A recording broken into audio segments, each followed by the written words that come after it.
Alright, iyi ni One Nation Radio. Reka tubasuhuze ariko nanone tubabwira ngo reka tubane muri iki kiganiro kigufi cyane tugiye kugirana na ambasaderi wacu hano muri Leta Zunze Ubumwe za Amerika. Turi hano muri Maine. Ambassador, turagushuje cyane.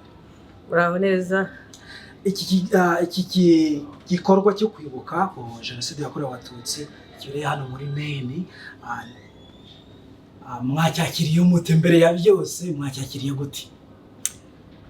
Twacyakiriye neza cyane kuko nkuko mubizi tumaze igihe tugenda tugira commemoration ahantu hose, ariko hano cyari gifite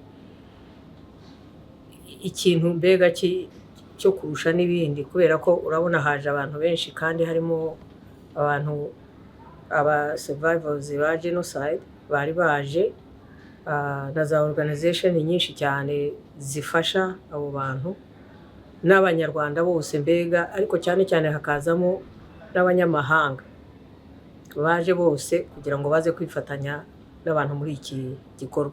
Ikindi cyiza cyabaye kandi ngira ngo mwagiye mubona abana babigizemo uruhare runini cyane, abana batoya cyane guhera ku bana b'imyaka itanageze no ku myaka 5 kugeza ku bana bandi bavutse, abenshi bavutse yuko na genocide yarabaye, genocide against Tutsi yarabaye, ariko kumva ko abo bana nabo batangiye kubishyira ku mutima wabo yo kuvuga ngo tuzakora ibishobotse byose ntizongere no kuhaba. Nuriya mukino w'abana bagize bwa nyuma nibyo byerekanaga, bavugaga bati tuzashyira n'amaboko yacu kureba ukuntu twagenda tugafasha igihugu cyacu ngo ntibizongere kuba. Ibyo rero ni ikintu cy'akarusho giye navuga ko ino commemoration yabaye ikindi kintu kuba kibereye hano muri Leta Zunze Ubumwe za Amerika. Ariko nanone tukaba tugifite abantu bagihakana banapfobya jenoside yakorewe Abatutsi. Byo mu byakira muti? Ibyo nyine ni byiza cyane kuko ibintu nk'ibi nibyo binagenda birwanya ibyo, gukomeza abo bantu baza bakaza kuvuga amateka uko agomba kuvugwa, baba abanyarwanda baba abanyamahanga bakaza, nibyo birwanya nyine ibyo byose by'abazana ibyo yuko jenoside itabaye. Iki nicyo cyambere nyine nk'ikintu nk'iki ngiki, ahubwo nyine tukaba twanavuga yuko ibyiza ari kugenda umuntu abigira kenshi kandi abigirira henshi, na bya bindi twavugaga nka conferences zigomba kugenda zigira, nicyo cyonyine cyigisha abantu. Mu bufatanye ambasade ikomeje kugaragaza no bufatanye buri hagati ya ambasade ndetse n'abanyarwanda muri RCA zitandukanye hano muri Leta Zunze Ubumwe za Amerika, ni igiki murimo mufatanye n'abanyarwanda bari hano muri Amerika kugira ngo abo bapfobye jenoside bakomeze bamenyekane ndetse hagire n'icyakorwa? Ibyo byose ni igikorwa nyine turimo dukorera hamwe, kuko urabona abo bari muri za communities zabo, bari muri ayo mareta yabo, abenshi nibo babimenya bwa mbere. Ariko natwe icyo gihe tugenda nyine nk'abantu nk'abafashanya bikorwa kugira ngo turebe ukuntu twakwigisha aho ngaho, twafatanya, twahagira commemoration. So icyo gikorwa kirafatanyije nyine kuri byose.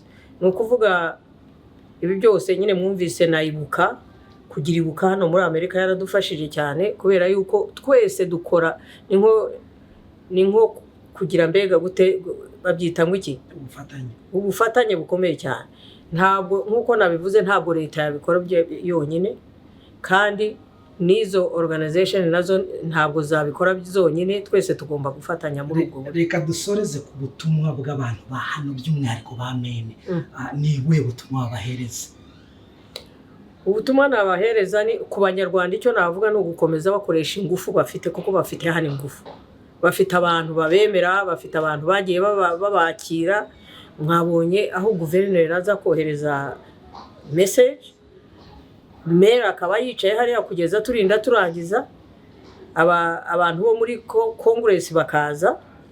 Ibyo byose ni ukukwereka ko bahafite ingufu nyinshi cyane. Ni ukuvuga rero yuko iyo ufite ingufu ugomba no kuzikoresha muri icyo gikorwa twavugaga, byaba kurwanya abo bapfobya cyangwa se no gukomeza bigisha abana kugira ngo nabo bazagende bamenya. Murakoze cyane, reka tubashimire. Turazi neza yuko munaniwe nyuma y'igihe kinini n'akazi kenshi mwakoze. Reka tubashimire. Murakoze cyane, mukomeza akazi neza, ubwo tuzongera.